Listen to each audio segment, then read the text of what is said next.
Betsy and Thomas here for the American Intelligence Media. Thomas, this has been a crazy week, and I've been paying attention to what our YouTube and our blog subscribers have been commenting on and asking questions about. I think I kind of have them categorized in about four different sections. Now, the first one is all about amnesty, this DACA thing. We read different things depending upon which site we're looking at. Some sites are very explosive, saying that Trump is going to let everybody in and pay for all of their medical. And then other sites are, hey, he's playing the Democrats and Republicans against each other. And while he's doing that, he's really planning for a bigger move. So help us sort this out, Thomas. What's really going on? Well, Betsy, I know a lot of people are very concerned about DACA. People are taking their MAGA hats and burning them and freaking out. First off, don't ever think you can predict Donald Trump. Have we been able to predict anything he has said or done? No. Do not waste your time. It is an exercise in futility to try to project what Donald Trump is going to do. And even when you see Breitbart say that he's surrounded by all these globalists and that they're all DACA supporters and they're all Democrats, that does not matter one lick. He will do what he wants to do, and he is paying attention to what his base, his followers, will respond. That's what he does about all these things. He first off lets it hit the fan, right? And he makes an ambiguous remark, like he did with Pelosi and Schumer. They came out saying they had a deal. Trump immediately said there was no deal. His press secretary said there was no deal. So don't believe what you're reading in the paper on either end of the spectrum or anywhere that you're reading it or hearing it, because you cannot predict Donald Trump. Now, we can go into that in more detail if you want. Yeah, I do. I want to. First off, there is no DACA law. Second off, the president has nothing to do with creating immigration law. Yeah, in fact, let's do a little refresher so folks really understand the foundation of how immigration works and how these laws are set, and what Obama did before he left office that is unconstitutional. Well, it's not even a law, first off. It is a policy memorandum written by the Secretary of Homeland Security. It wasn't even written by Obama. Obama knew that if he wrote an executive order or one of his three other types, policy memorandums included, policy directives and other such things, he knew he'd get in trouble, because when he first proposed DACA, it was fought and defeated by Congress twice.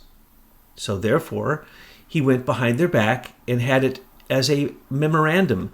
All it is the head of Homeland Security is saying, in these cases, you may use great discretion to allow these people in. There is no such thing that DACA just simply gives complete amnesty or brings them in as citizens. That's not true. They have to apply. They have to apply $500 they have to pay just to apply, and then they have to pay every year to be renewed. So this is not, in any sense of the word, amnesty nor an immigration policy. This is a memorandum that is an internal memorandum, and it has nothing to do with law. The United States Congress determines immigration law. The president can determine refugee status and restrictions. But because Congress never could agree on that, that's how Obama made the end run by this memorandum you're speaking about. Is that correct? Correct. And then they couldn't take it to court because it wasn't an action, an executive action. It was simply an internal memorandum. And so therefore, Trump, because he is a law-abiding president, not like Obama, who broke every law that I know of, and the ones that I didn't think he broke, we are now becoming aware that he broke those too. He was the most unlawful president of all times. So when the Congress told him no twice, he did, like you say, an end run.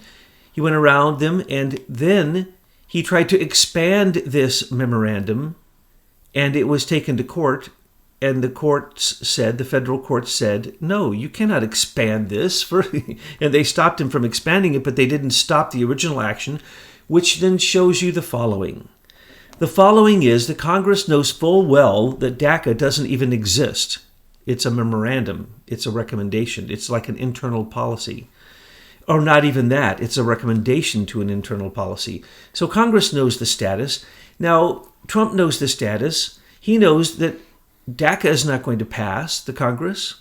You already see Paul Ryan saying, laughing, he's not going to pass it. He's going to attempt to create his own new one because then he can get his own ideas stuck in this and glued on to the concept of immigration reform. So by throwing it to Congress and saying, I'm going to give you, what does he have, 3 months to fix it? 6 months. 6 months to fix it. He's sort of like being a Burr Rabbit. Y'all know that story about Bear Rabbit. He says, hey, throw me in that briar patch, and that's exactly where he wants to be. And that's exactly where Trump wants it to be, back at Congress, where it probably will not make traction.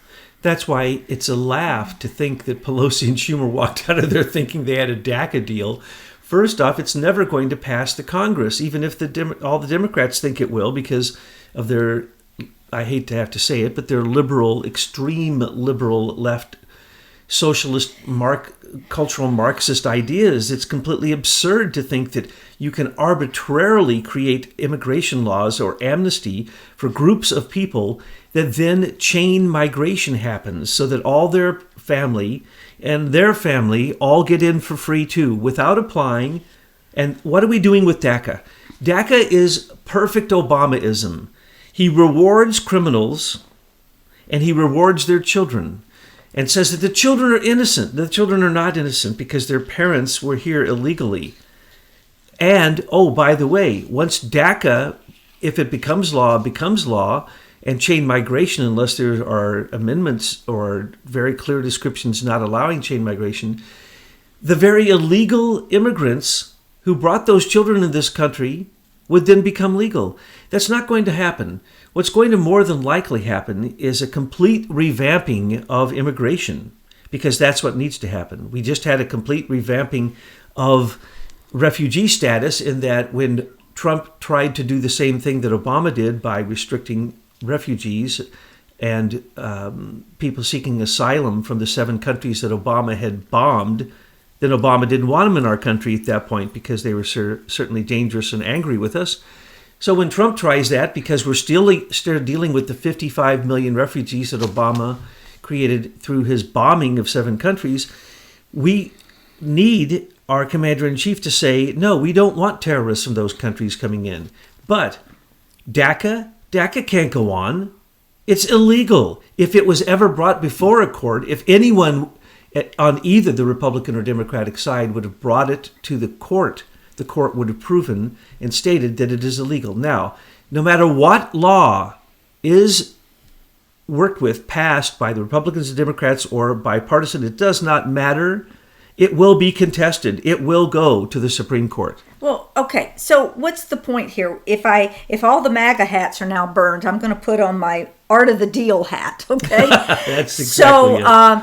What do you think is, and of course we don't know what's in Donald Trump's mind, but what do you think the strategy might be to get the Democrats and Republicans all focused in on this? What is Trump really up to and where's he headed? Well, had they awakened and had any sense of where they were at, they would notice that Trump went back to a prior bill that allowed basically unlimited fixing of the fence between America and Mexico. Well, call it a fence, call it a border, call it a wall, call it whatever you want. He is spending huge amounts of money right now fixing it, and nobody is out there demonstrating against it, because they knew that if they built a really a model fence that everyone knew it was being built, that they would have basically Antifa out there rioting, shooting people, killing people, Black Lives Matter, killing policemen, so on and so forth, or those who were there to protect the wall. So he is fixing the wall right now and has been for months, and nobody seems to notice.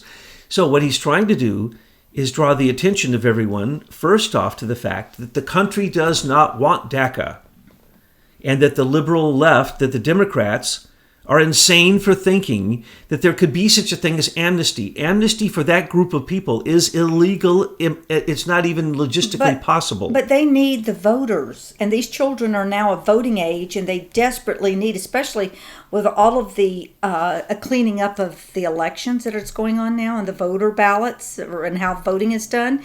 So they're going to need an extra 100,000, 800,000, a million, 3 million voters for the Democrat Party.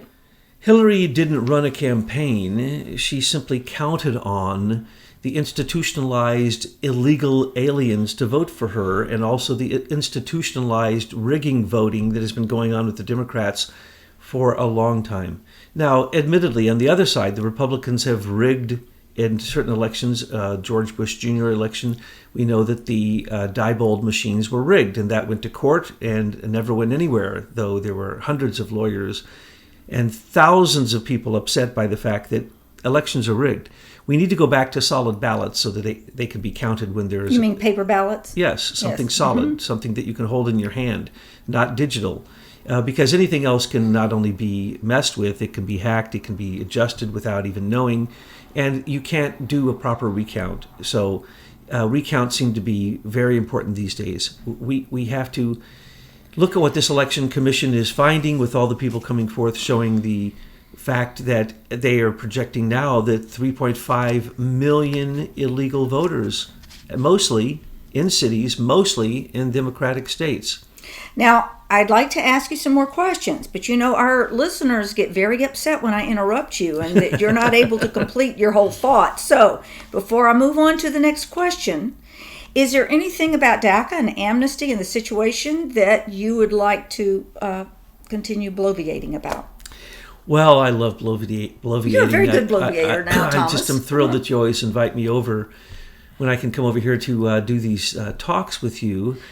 Now, you know good and well, you only come over here for the sweets I cook. Well, that's correct, yes. Your brownies and cookies are stellar. All right, let's get back on. They're known throughout the galaxy. And I'm the lucky one who gets to come over and eat them. So going back to DACA, don't be worried, folks. Trump knows exactly what he's doing. Kelly's not, it doesn't matter who he allows to be surrounding Trump. That has no bearing whatsoever on it. Let's remember, Trump could have been a Democrat, could have been a Republican. There is no Democrat or Republican Party anymore. There are either globalists Trumpites, or nationalists. That's who it correct, is. Or Trumpites and the opposition. And who are the Trumpites? Those are patriots. Those are nationalists. Those are people who say, hello, the U.S. Constitution, you are violating it. And this violates the U.S. Constitution that Obama set up DACA. Obama should be tried for his crimes. That is what should really be happening here. Not that he should be saying, and I love that John Podesta has come out. Oh, John Podesta, there is a voice of reason and morality and ethics saying that he supports Trump to just go for it and just give amnesty to everybody. It's so absurd when you listen to the far left. That kind of communist thinking, did they not notice communism, Marxism, Leninism, all of those things I love to go on about have never worked. And so we are not going to throw out the laws of the land. We are not. We are going to respect them. That's what Trump is doing. Okay, well then why hasn't Jeff Sessions done diddly squat with Hillary Clinton? If all you do is look to see how she violated her security clearances with the way that she handled servers and emails, don't even forget about the pay to play, forget about the murders connected to the Clintons, and all of that, just look at her violation of security clearances. Any one of those have put other people of lesser political rank in jail or whatever they do behind the scenes that I don't know. But she's still out there with a book deal, blowing through different sides of her nostrils, proving her talents. Well, let me point something out. First off, my opinion. Jeff Sessions is too old. He doesn't have the strength to do the job. But what people don't realize, there was no investigation by Comey of Hillary Clinton. Well, wait a minute. You're an old man. You're doing your job. Trump's an old man. He's doing his job. I don't buy it. Jeff Sessions is not doing his frickin' job. No, he is not, but there's reasons for that I'm about to explain. First off, he's an old school politician. They don't go after each other. Second off, he doesn't have the strength. He's scared. He has no support. The Department of Justice is still in the hands of Rod Rosenstein and now Robert Mueller and the old Obamaite holdovers. It's still in the hands of the deep state and the shadow government. So he isn't strong enough. Trump is strong enough to stand in the executive. He's not strong enough to stand there. And Christopher Wray, why hasn't he immediately dismissed Andrew McCabe? He has crimes. He needs to simply be, as they say, have the handcuffs put on him, not that he's going to be investigated. Now, going back, Jeff Sessions is carrying on the investigations the Department of Justice had. And I say this over and over again, and I don't know why I have not seen anyone in the news state the fact. And this is the fact. He stated in public, and I'm using his own words. Who, Jeff Sessions? Comey. Comey, okay. There was no investigation. That's correct. That is why his exoneration for months ahead he thinks is okay, because there was never an investigation. But after that was found out, and after he made all those statements, which was supposed to be cleaning up Hillary's sins as an October surprise to take down Trump and to raise Hillary up and to exonerate her for all crimes she ever committed or ever will, he then opened an investigation and created a grand jury, and there are grand jury subpoenas that were issued. This is now being mentioned in the news, but they don't connect the dots. That's the second investigation. I've been raving about this since it happened. There is an investigation of Hillary Clinton. There is a continuing investigation of Hillary Clinton at the FBI, the Department of Justice, for the Clinton Foundation. There are 3 investigations of the Clinton Foundations because of the way that they split the presidential library. It has actually 3 separate investigations: offshore accounts, the offshore accounts outside of America, which are part of the group of a cluster of foundations that are all illegal. None of them are properly founded. And the ones that are held in Delaware is a separate investigation. And then the breaching of the U.S. American trust, that he took his library, Bill Clinton took his library and expanded it to be a foundation, which then pay for play, where his wife, as Secretary of State, was paid $2 billion. His library has received $2 billion, most of them in donations to the Clinton Foundation. So when you see the list, the Clinton Foundation, that's the Clinton Foundation. There are 19 others. So these things are being investigated, but we just aren't privy to it. That's because Jeff Sessions is not breaching his grand jury. As a matter of fact, the Robert Mueller grand jury grand juries that have been impaneled, are already illegal because they're supposed to be top secret and they've already leaked what they're doing. So therefore, that investigation has been tainted. It needs to be ended because it has already gone afoul. Well, we're so used to hearing about the leaks everywhere that we assume that when we don't hear anything, that it's because nothing's being done, not because they're actually following the law and not leaking the information. And remember, Comey never opened an investigation of Trump collusion with Russia. And now that Susan Rice comes out and says, oh, yes, of course I said at first I did unmask, and then I said I didn't unmask, and now I'm saying I did unmask. And what I did was completely legal. I unmasked General Flynn's conversations. That was the tip of the iceberg of what she did. That is now, they wait for X number of weeks before they come out with the opposite narrative, because they know we will all forget. Most people forget in between. Most people forget that Chernovych's gigantic revelation that Susan Rice unmasked people in the White House skiff. Hello? An idiot could have figured that out. Anyone would know that. Why? General Flynn was under investigation by multiple agencies. Paul Manafort was under investigation by 5 agencies. Carter Page was under investigation by multiple agencies. On and on and on. Of course they were monitoring the communications and unmasking them and giving them to Obama. This is absurd, the way that it has been done. And in a minute, when we start talking about the... Don't. We're going to do it next. Okay. Okay. You ready? You finished up that thought? Yes. All right. We're going to talk about Imran Awan and how he's actually saved all this intel onto Dropbox so he could access it. Well, now that's a bigger conversation. Oh, what is the conversation you wanted then? And that one, I will go astray. Okay. I will go out into the weeds. Well, I thought it was time for us to go out in those weeds. It's not. All right. What are we going to talk about? The global engagement. Oh, okay. Center. Yeah. All right. Okay. We'll do that. Recently, 2 things came out that are so shocking and they're so funny that it's a laugh. When the entire Russian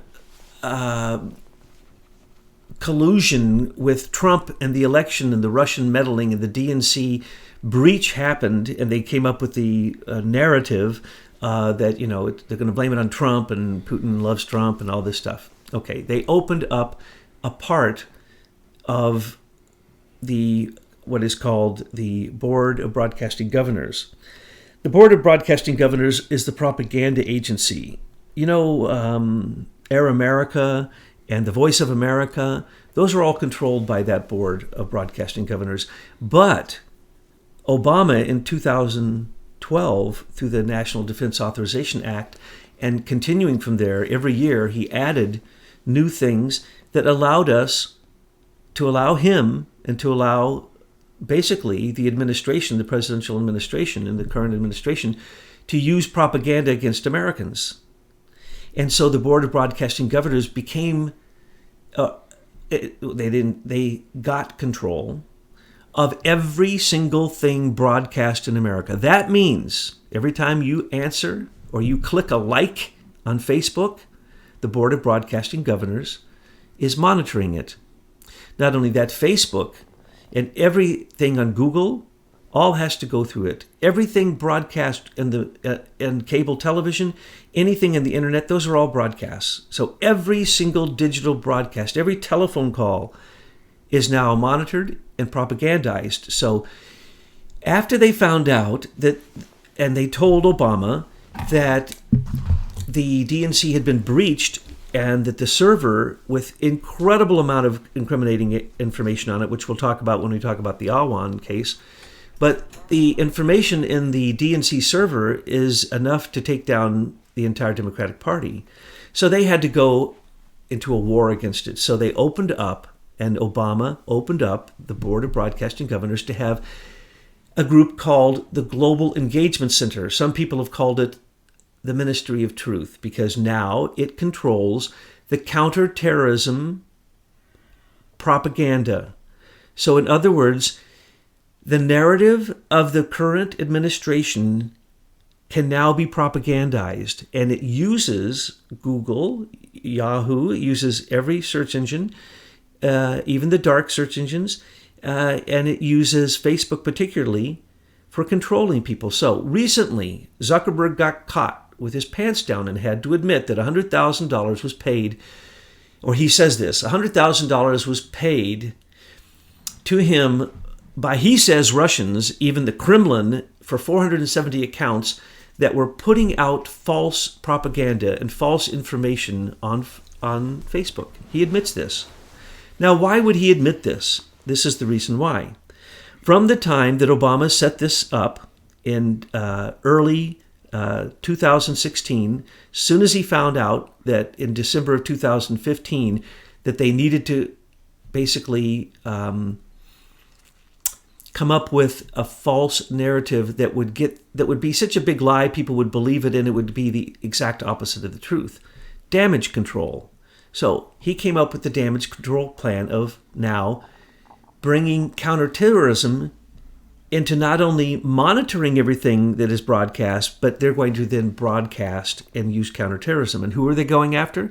$60 million was given to go after the Russians, $20 million to go after the Chinese. Now, wait a second. No money was given to go after ISIS, Islamic terrorism. No money was Hezbollah, Hamas. No, okay, wait a second. None of the, Russians? $60 million to, well, and then what did Lumpkin, the person appointed by Obama himself, say when after he'd resigned a few months ago from the Global Engagement Center? He said that what they were doing there is the following. They had the ability to go into Facebook and by what you have clicked as a like, they can target you. They can target your affiliations. They target you by country, by age, by your ideology. And then, in his words, they shoot you as a target. And everything that you see from that moment on your Facebook is targeted as disinformation to make you believe that the Russians interfered in the election. So truly, this is an information war. And what you've just described are these bullets that are there to lodge disinformation, to confuse you. What is their purpose? The previous name of the GEC, the Global Engagement Center, was the Counterterrorism Information Warfare Office. Okay. So you've nailed it. It is information warfare. That is true. We are in an information war. And we have the people who started it during the time to cover their tracks for what they had already done for a year, now all resigning. The head of it resigned a couple months ago, and their 3 top analysts resigned a couple days ago. And the reason is because they were found out. And they just don't want to, they want to get out so that they won't be questioned as a government employee, where they are bound by their agreements that they have signed, security agreements. But once you're a private citizen, they can always plead the fifth and play like they know nothing. Well, the point is here, the Global Engagement Center was used by Obama, Hillary Clinton, and the Democratic National Committee as a counterterrorism propaganda information tool, and they admit it, and they used Facebook and Google and the internet to structure the environment that you were in during the entire election, feeding you false information and weeding out basically the truth. Whatever the narrative of the president is, that's the narrative that's delivered.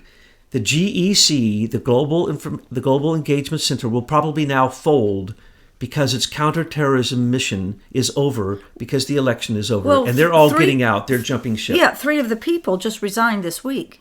And they say that's the whole enchilada. Those are the 3 top analysts who are running those 470 accounts that were basically populating disinformation. They didn't do a very good job, did they? They did a horrible job, and they were supposed to be covering the trail of the meddling that was done by Obama and Comey. Comey led multiple, probably a dozen different attacks against Trump. Some of them we are still seeing, like the Felix Sater information that just came out a few weeks ago. These are still Comey attacks against Trump, both before, during, and after the election. You know, folks, just a little aside, Thomas and Betsy, we used to be teachers, and the way that we view the information we're providing you is sort of a classroom that is worldwide. You can tune in, you can listen to the YouTube discussions, you can join us at the American Intelligence Media to get your homework assignments from Aim for Truth, Truth Headline News. We're really here to educate and help enlighten you, and whenever you have a question, throw them on our YouTube site, or send them in comments from our website. We do pay attention and we answer them. We bundle them together to bring the great Thomas here to us to answer your questions, right? Now we have another one, and that is a group of questions surrounding Imran Awan and what's going on with Debbie Wasserman Schultz. So you say it's a big topic? Take it away. Well, it's huge. And first off, I want to say and underscore what you had just said, which is what we see here that we're doing is like a global one-room schoolhouse. We all need to teach each other. So the advanced students teach the younger students. Everybody works together. And that's what we need to know. For instance, there's tremendous fear about North Korea, right? I can allay that fear for you in seconds with something that one of the conclave said this morning. And that was this. We bought and paid for the weapons in North Korea. We gave them nuclear weapons. We put nuclear power plants there. We put uranium enrichment plants there after the Russians had already done the same. And throughout both the Russian and the American intervention to help North Korea rush into a nuclear age, we provided them with all the money and with absolutely no monitoring. Now, why was Iran screaming the same threats at us until we paid them how many billions? Oh, by the way, they just paid 800 million of that to Hezbollah to continue, Shiite wars throughout the world. So Obama paid Iran to stop threatening us with their nuclear threat. But we gave them enough money to go buy nuclear weapons from other countries. Isn't that funny? We're doing the same thing with Korea. So any country that can get us to come in and help them with their peaceful nuclear concerns, which is what they always say. They want to have nuclear power plants. That's a lie. They want the uranium enrichment possibilities out of those nuclear plants. So what's happening? The saber rattling out of Iran, the saber rattling out of North Korea is simply asking America to do what we always do. Go to our enemy, give them a lot of money, just like we did with Hitler, build up their military, go to war with them, and then rebuild their country and give them even more money. Yeah, but wait a minute, hold on. That's one way to look at it. There's another way, and it makes a lot more sense. The military-industrial complex is looking for customers. So they're going to give their customers, this nation, money to buy what they're making, which are their bombs or weapons or tanks or whatever, and then war is the result. But the military-industrial complex, I'm talking about Raytheon and all of these folks, they make money. So if you look at it from a business model, they've nailed it. They create their customer base. They give their customers money to buy their products. That's what it is, Thomas. Yes, my closing remark on that is that has now been stopped. A monkey wrench has been thrown into those gear works of war because Trump is simply not going to do that. He knows for a fact that they won't be able to mount a warhead on those mini ICBMs that they're firing. He knows exactly how far out they are from war. And so he's basically saying he'd rather blow them up than do what Obama did, which is give them more money to continue their nuclear program so they'll be a bigger threat later. So don't worry about North Korea. North Korea was created by us. We created it. We could end it. And how was this all tied into us trying to deliver these messages as a way to teach and help others teach others? Because we're in a global one-room classroom, and North Korea is sitting in a desk next to us. And if we think that by alienating them or calling them the enemy and forgetting the past and forgetting that we invited them into the classroom with us, that's stupid. So we have to keep these things in perspective, and that's what we're always trying to do with the Anonymous Patriots work, is show you the way that it came to be, the way that it is, and a possible way for the future that is very hopeful. And that's the message. North Korea is actually a message of hope that we're going to wake up to what the American military and CIA has been doing now for decades and decades, making enemies of people who are our friends, who we actually give the money to them to be our enemy. Before you go into Imran Awan, I want to ask you, the internet has just been ablaze this week, claiming that Trump is being poisoned in his diet sodas or whatever soda he drinks. You want my personal reaction to that? Well, yeah, because I've heard you rant about it for the last few days, so why don't you rant to the audience and tell them what you think? Well, I actually had conclave members who thought that might be possible. And I laughed at them so hard that I don't think they were happy with me.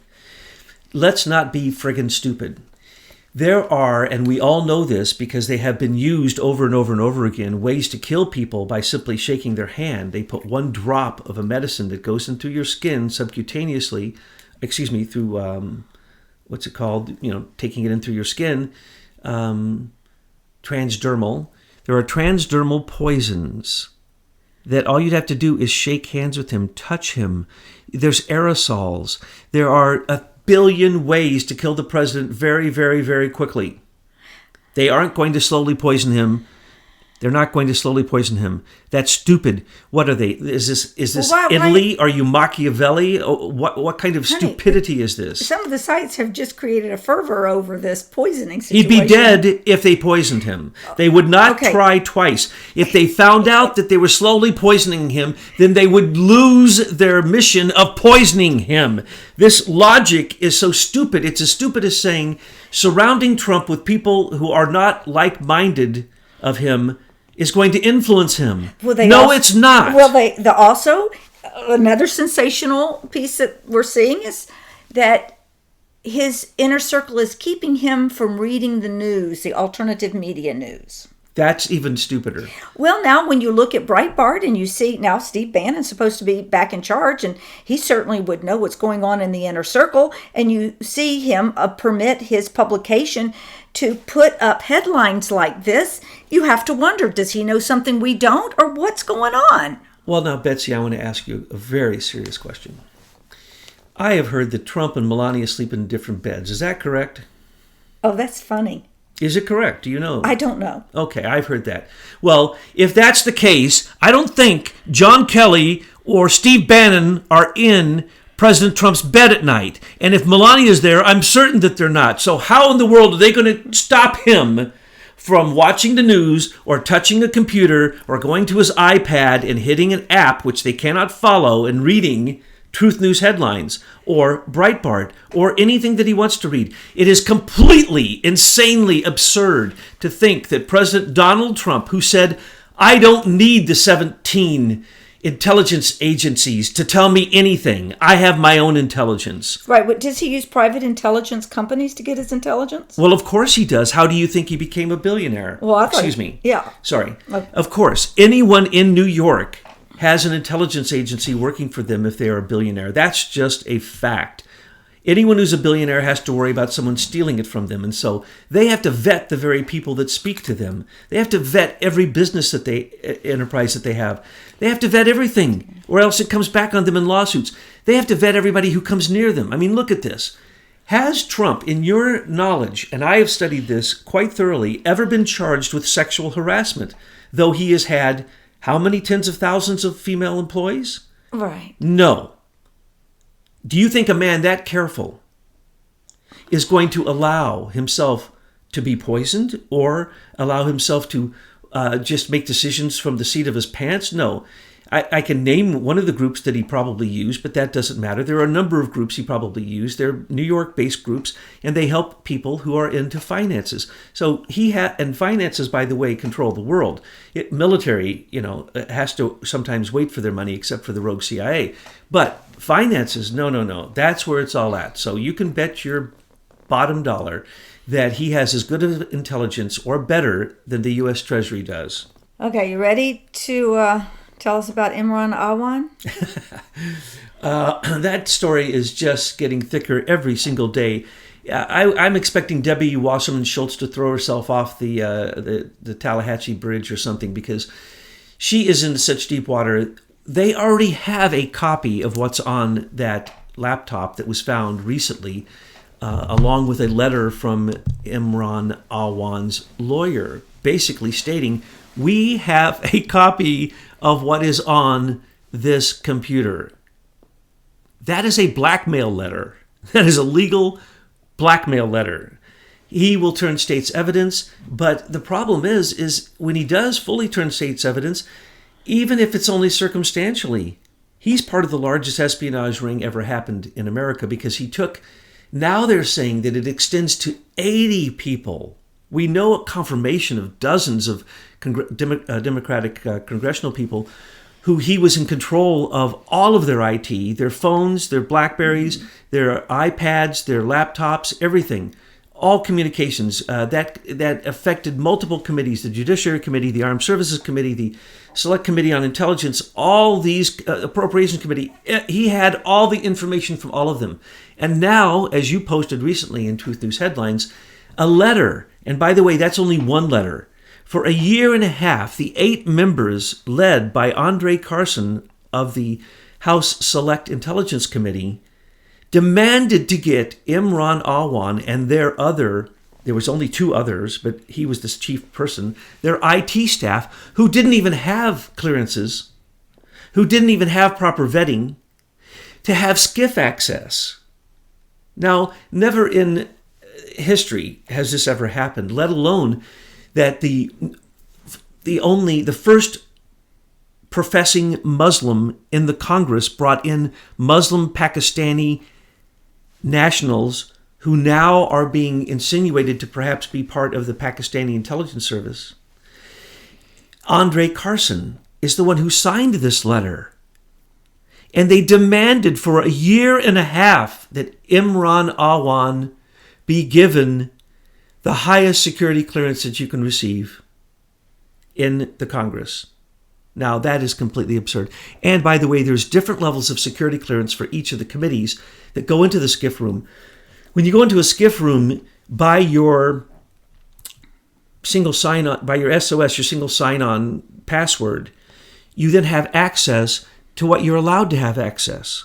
Well, since he controlled 80 congressmen's access, he had access to everything, because especially they can't take anything out of the SCIF room, but if they made any reference in literally confidential messaging between other members of that committee, he had that. And he put it into a Dropbox.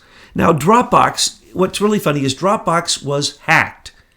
not long ago by a guy they tried to get to volunteer and say that he was the DNC hacker. But anyway, he hacked Dropbox because it's that easy to hack. So everything that Imran Awan and his 6 associates were working with, by the way, let me explain something. Imran Awan doesn't have a degree in IT. Oh, does he have a music degree like the lady at Equifax? I don't even know if he has a degree. There's only one person out of the 6, and that's Raul Abbas, who has a little bit of experience as an IT person. And because of this, Imran Awan couldn't really fix things while he was there on the Hill with the Congress people. Or did he outsource it to India? Or He Pakistan? outsourced it to his cousin, Raul Abbas, Okay. who had no clearance, who wasn't even listed as someone who had the ability to work on this. Well, so no wonder everything that Hillary Clinton ever tried failed, because everybody knew her secrets. Everyone was listening to Hillary Clinton's server. When you had pay for play, it was automatic. She gave you the password.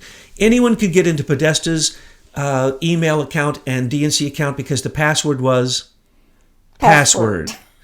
So we are talking about the greatest stupidity, appearing as greatest stupidity, which is simply a cover for direct espionage. So let's go on with this story. This is so much fun. Raul Abbas had a VPN tunnel into the servers that were accumulating all of the information from the multiple servers that Imran Awan was working with. So they all came through one specific office. That specific office had a VPN tunnel to a proxy server that wasn't even on the Hill. It wasn't in Congress. It went to Raul Abbas, his basement. So in his basement, he had a copy of everything actively happening. Now, hang on. Not only to those 80 people and their assistants, all their aides, but to the DNC server through Debbie Wasserman Schultz's passwords. Plus, he was an advisor to the DNC, so he had complete 100% access. He was probably the breach because there was no leak. There was a breach. Someone simply went in and took this information. We even know the password and the name of the person that was used, which Imran Awan had access to. So he also had access to the Democratic Committee, Democratic Congressional Congress Committee, the DCCC.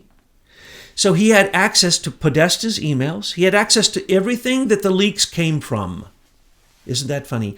And he was not only sending them to a proxy server and having someone who wasn't even allowed to look at them process them and probably sell them to anyone they want. Matter of fact, that's probably where Guccifer 2.0 got his information. But also, they had complete Dropbox access to everything Imran was also dropping there so that it would all be recorded. Also, George Webb puts forth the idea that the Blackberries were all connected to a system that was also recording everything. And we know that Imran told everyone he worked with, all the aides, all the congressional people, no, you need to use an iPhone.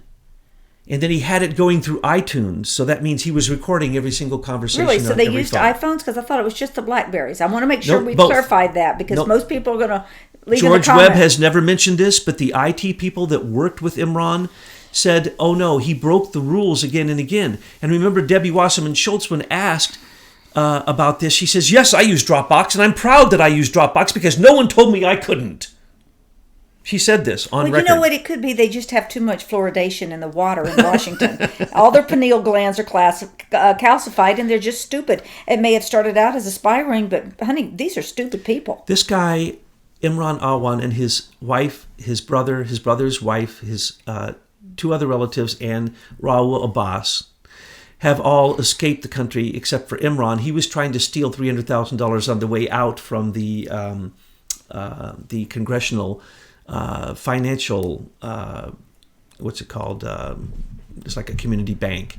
So anyway, he was trying to defraud yet again the Congress, taking $300,000 more because the $4 million that he made illegally, because they say he never did anything.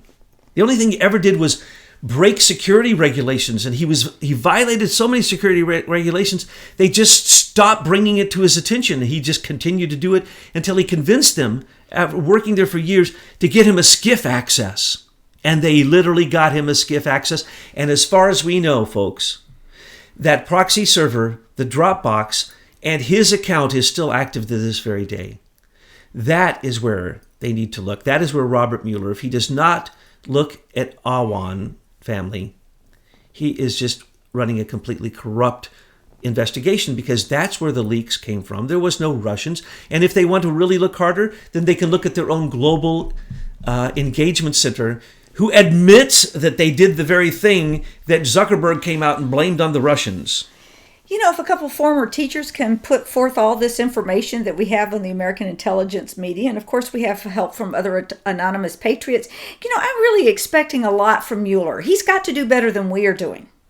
Mueller has to be fired, and Rosenstein needs to be fired because he allowed him to come through the ethics committee.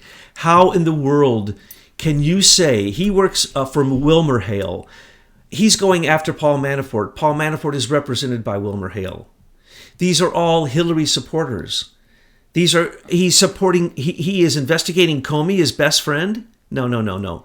The collusion is so astounding because of the simple fact that they didn't even do the slightest investigation into whether or not he could handle this case. He is not qualified, able. He must recuse himself from even being asked to handle this case. And because he hasn't, it shows that it's criminal. But that's okay, because the longer he stays there and the more nonsense he does, the more we find out about the truth. That we find out about Felix Sater was the person who set up some of the Comey stings with the Russians. We find out about Comey's activities. We find out about what Comey is still doing, leaking to this very day. We find out about the grand jury impaneling because they're leaking it every single day. If there is a leak, that jury is compromised and it must be dropped. Have you ever heard of a grand jury indictment before the indictment came? That can't happen. That would mean that it is a false indictment because it was not conducted in secret. That is the reason for a grand jury impaneling. So it's a complete scam, but we don't need to worry because the Trump effect is working beautifully. Oh, the Trump effect. Let me tell you, did you see the pictures that his Caribbean resort was untouched? Maybe some landscaping was messed up. Everything on the island, is a mess. And there it sits, pristine, ready to go. The Trump effect. I didn't see that, but we have, some of us are astrologers, and we've looked at his chart. He has no afflicting aspects. The America's chart has some afflicting aspects. Well, as we said, during the solar eclipse, I don't quite know other words to use. Let's just say mischief makers jump down from the moon and make mischief, big mischief. Howl and scream and run around messing up everything. They jump back usually 2 weeks later when there's a full lunar eclipse or a lunar eclipse. Well, that doesn't happen until January 31st. So between August 21st and January 31st, we have predicted that all kinds of things will start to come unglued. Not bad things in some cases, because as they come unglued, though they may be negative aspects, we're going to see the other side of it. So, for instance, Harvey and Irma, what has that done? It has brought geoengineering to the fore. It makes the people who scream climate change, climate warming, climate disbelievers to be idiots. We now know that everyone has come out and said, well, of course we geoengineer. We've been geoengineering since 1947 and we're proud of it. It's waking up some people. And so the people in the middle, not the far left, but the people in the middle are beginning to wake up and say, oh my goodness, as these things happen, we get to see the other side. For instance, war with North Korea, nuclear war with North Korea. Okay? That's what the news will say. They don't have nuclear bombs yet. They have experimental nuclear bombs, which need to be exploded underground, which in fact, they said no radiation came out. No. Lots of radiation, very bad radiation that showed that they do not have it perfected and that they are 4 to 5 years from being able to put a bomb on a missile unless they buy it. That's why I don't post a lot of stuff about that on Truth News headlines, because we know that a lot of this, the foundations here are not strong of the truth. Yes, and the airspace above Japan is not theirs. At a certain point, it's not theirs. So you can fire missiles across another nation's high enough across their airspace to actually not be a crime. Okay, wrap it up. Well, I just want to say that We need to be positive, and we need to look and see through to the other side of things. When we see Bannon doing something, it's a strategy. Don't necessarily believe things for their face value. You would be silly in today's falsehood politics and age of untruth to believe things for face value. You have to look very, very close. If you read a headline and skim an article, I'm sorry, you're missing the point. The point's at the bottom, and the point will be the truth, and the point will be one sentence. So anytime you read an article, you have to read it thoroughly. You have to look for the truth. But the point is, do not let the propaganda, fear-mongering of people like the Global Engagement Center, people like Facebook, people like Google, people like DARPA and In-Q-Tel, do not let them get your goat. Do not let them take you and put you in a state of stress. You create your own environment. You create your own reality. That's what all perceptual science says. Whatever you think you're seeing, that's what you will see. So it comes down to a matter of consciousness. It's all about consciousness. I am a Trump supporter. I look for Trump's support. And as I do, I will find so much disinformation that I have to lay aside that is 90% of what you have to sift through. But look at it as an exercise for our age. Our age is all about lies. If you don't learn how to navigate through the lies and find your own celestial navigation and your own North Star, you're not going to make it, folks, because you're being bombarded in all directions. You have to protect yourself. You have to protect your heart, protect your consciousness. You have to eat properly. You have to get a proper diet. And you have to have a diet of consciousness. Are you advancing yourself? Are you becoming an angel, or are you becoming an animal, as I've said so often before? When we look at DC, the reason that it's true to call it, as an analogy, a swamp, those are animals. Oh, worse folks. than that. Those are subhuman psychopaths who kill millions of people just so they can be a career politician and climb the ladder of power and success and money. Look at a John McCain. He is anything but what he says he is. $9.5 million was just given to him. Where do you think it came from, folks? We can tell you. He'll deny it's even there. These liars, these sociopaths, you have to be able to see through to the other side, like a Paul Ryan who said, there'll never be a border. So he's lied the whole time. Mitch McConnell, who says, I'm never going to do that. This is all for just public policy. This is politics. This is just for show. Don't believe what you hear. Go to your heart. Your heart knows the truth. When you sound the truth, your heart will ring like a bell in resonance with another bell of the same note. That's how you determine truth. You also follow the money in today's age and follow the lawsuits, because that'll also take you to the place to show you who the culprits really are, and the fact that in most cases government makes sure the culprits are not convicted. So you have to find hope, because we're seeing 17 mayors in the last 6 months have gone to jail for pedophilia. Well, if the mayor's a pedophile, who do you think is a pedophile? Everyone below him are pedophiles. But they're going after the politicians for the first time in America. We are seeing Ivanka Trump's actions in the West Wing actually take effect for the first time in American history. Not just arresting people for charges of digital porn, which they always get off for, but literally we're talking about human trafficking. And these people are going to jail now. It is the time for lawfulness. Have hope. Trump is following the law, even with DACA, in all of these things. He's going to follow the law. That much you can stand on, and we guarantee you. Thanks, folks, for listening, and hope that we brought you a little bit of hope in this crazy world today.